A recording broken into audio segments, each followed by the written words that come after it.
The first warning was not a cannon, not a horse, and not the shine of Spanish steel. It was a sound in the dust. A low, violent barking rolled across the causeway, deeper than any village dog, closer to a drumbeat with teeth. Aztec warriors tightened their hands around painted shields and obsidian blades. They had seen men scream, seen captives taken, seen armies break and reform under the sun. But now something came at them on 4 legs, chained to strangers in iron, trained not to herd, not to guard, but to tear into human fear. What happens when a warrior raised to face men is suddenly asked to face an animal that has been taught to hunt him? For the Mexica, whom we often call the Aztecs, war was not chaos without meaning. It had ritual, rank, training, ambition, and political purpose. A young noble did not become a warrior by accident. He learned to move with a shield, to throw a spear with an otlotl, to close distance with a macuahuitl, to read the pulse of battle, and to take captives in a world where honor and terror were bound together. The battlefield was brutal, but it was also familiar. Men faced men. Courage had a shape. Skill had a rhythm. Even death, however close, belonged to a universe the body understood. Then the Spaniards arrived with creatures from another military imagination. The dogs that came with the conquerors were not the small companions that slept beside cooking fires. Spanish war dogs, often described as mastiffs, alanos, or similar heavy breeds, had been hardened in the violent frontier culture of Iberia and the Caribbean. They were large, muscular, fast enough to close on a running man, and strong enough to pull him down. Some wore leather protection. Some had studded collars. Most important, they were handled by men who knew how to aim their fury. The dog was not a monster from legend. It was a trained weapon, and the training made it worse. To understand why those animals mattered, we have to remove the easy myth. The conquest of Mexico was not won by dogs alone. It was not won by horses alone, nor by steel alone, nor by gunpowder alone. It was a collision of systems, disease, diplomacy, indigenous alliances, political fractures, siege warfare, ships, famine, terror, timing, and decisions made under impossible pressure. But within that system, the war dog had a special kind of power. It attacked the body quickly. It attacked the mind first. Imagine an Aztec outpost at the edge of Spanish movement. The air smells of wet earth, maize, sweat, and smoke. Scouts have reported strangers with metal skins, thunder weapons, deer-like beasts that carry men, and allies from rival cities marching beside them. The warriors are already processing too much. Then they hear the dogs. Not one animal barking from a doorway, but a pack under command, straining against leather, claws scraping dirt, mouths open, breath white in the morning chill. They are not wandering into the fight. They are being released into it. In Mesoamerica, dogs were known animals. They had domestic, practical, and spiritual meaning. The Xoloitzcuintli, for example, lived within indigenous worlds of household life and belief. But the Spanish dogs were not that. They were bigger, imported, aggressive, and fused to a military culture that used them as instruments of punishment, intimidation, pursuit, and attack. Familiar category became unfamiliar threat. A dog was no longer simply a dog. It had been changed by training, armor, hunger, command, and the violence of men. The Spaniards understood fear as a battlefield resource. They had too few men to conquer an empire by numbers. They needed allies, surprise, pressure, and the ability to make a small force feel larger than it was. A horse could tower over foot soldiers and break a line's confidence. A steel sword could cut differently than obsidian. A firearm could shock the ear even when it killed few. A war dog added another pressure, the terror of being hunted by something that did not negotiate, did not understand rank, and did not stop because a shield was painted with sacred signs. The handlers were part of the weapon. A dog without control was a danger to everyone. A dog under control became a message. It could be held back, displayed, unleashed at a chosen moment, called off, or used to chase men through broken ground where formation had already failed. The chain, the collar, the whistle, the shouted command, the reward after violence, these were pieces of a military system as real as any blade. The animal carried teeth. The man carried intention. The Aztec warrior facing this force had advantages the Spanish often feared. He knew the land. He could move through causeways, canals, fields, and city approaches with confidence. He fought among comrades whose signals and ranks he understood. His weapons were not primitive toys. A macuawheatle edged with obsidian could open flesh with terrifying sharpness. Darts and stones could wound, blind, and slow. The cotton armor of Mesoamerica was practical protection in a hot climate. These men were not helpless. They were professionals inside their own world. But shock is not a judgment of courage. Shock is what happens when experience suddenly fails to predict the next second. The first time a war dog closed the distance, the warrior had to solve several problems at once. The animal was low and fast, not upright like a man. It did not present a shield or spear.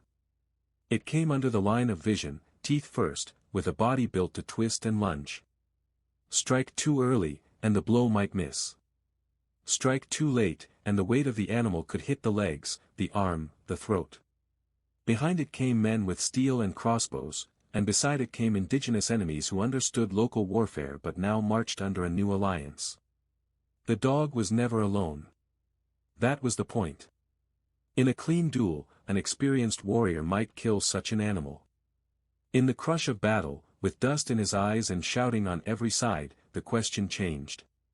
Could he kill it before it broke the line? Could he keep his shield forward while watching the armored man behind it? Could he hold position while the warrior next to him stepped back? Fear does not need to defeat everyone. It only needs to open a gap. Into that gap, a system moves. Spanish accounts, written by victors and often swollen with their own pride, describe dogs used against indigenous people in the Caribbean and the mainland with grim satisfaction.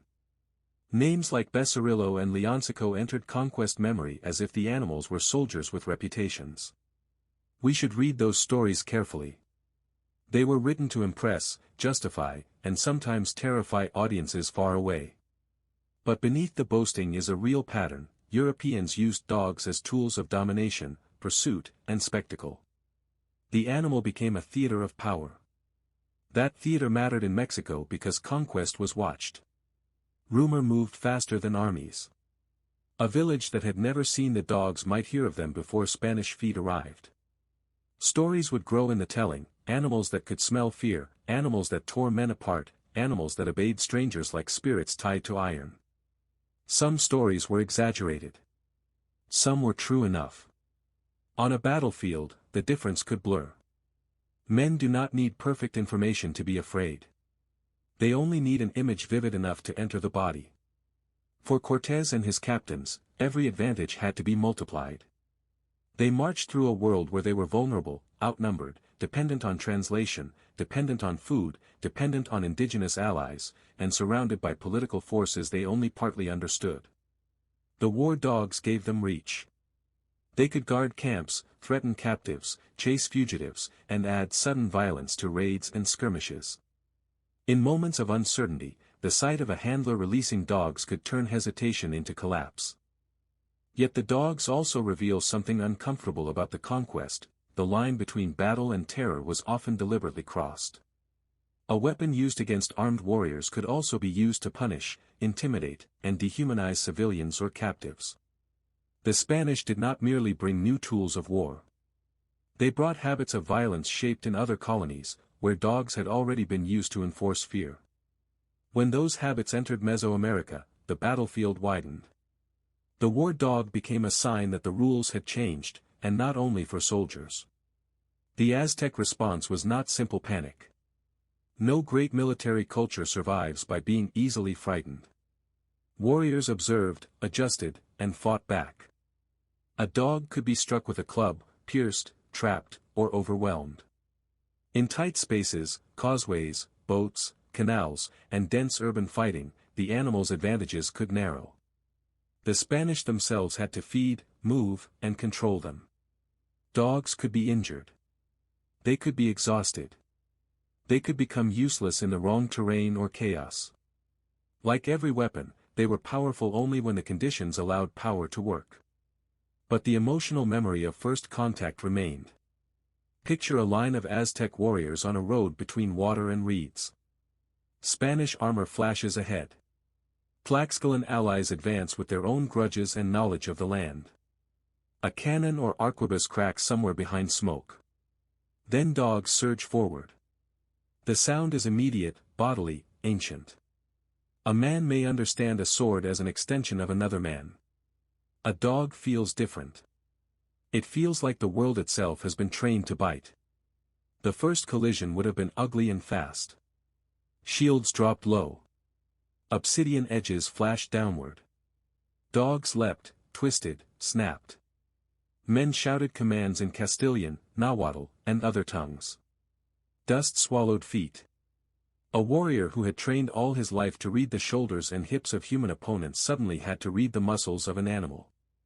Another warrior tried to protect a fallen man and found himself exposed to a blade. Somewhere a handler pulled hard on a leash. Somewhere another released it. This is why the war dog worked best as part of layered pressure. It was rarely the single decisive instrument. It magnified confusion already created by surprise, cavalry, steel, alliances, terrain, and political uncertainty. It made a small Spanish party feel like a larger threat. It turned pursuit into terror. It made captives and messengers carry stories ahead of the army. It converted the ordinary animal form into a psychological weapon that could travel in memory long after the actual dogs had vanished from sight.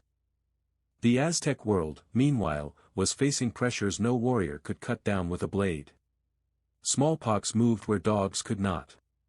Rival cities made choices shaped by generations of resentment toward Mexican power. Spanish diplomacy, arrogance, luck, and violence combined with indigenous strategy in ways that no simple story can contain. Tenochtitlan did not fall because one unfamiliar animal appeared. It fell under siege, hunger, disease, alliance warfare, exhaustion, and the crushing accumulation of shocks. The dogs were one shock among many, but a shock with teeth. For the individual warrior, history's larger causes did not arrive as abstractions. Disease was a fever in a house. Alliance was an enemy banner beside a Spanish cross. Technology was a sound that split the air.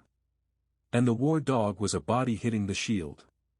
That is how empires experience change at ground level, not as a chart of causes, but as a sequence of moments in which the familiar world stops protecting the mind. The Spaniards also changed as they used these animals. A man who commands a dog to attack another human being learns to hide cruelty inside distance. He does not always feel the wound as his own act. He points, releases, watches, and calls it necessity. That moral distance was part of conquest warfare. It allowed terror to become procedure. The dog obeyed. The handler decided. The victim carried the memory. Still, the image should not be flattened into one side as modern and the other as doomed. The Aztecs were not a frozen past. They were adaptive, political, strategic, and formidable. The Spaniards were not inevitable victors marching with destiny at their backs. They were often frightened, hungry, divided, and close to disaster. What made the encounter so violent was not a simple ladder of progress.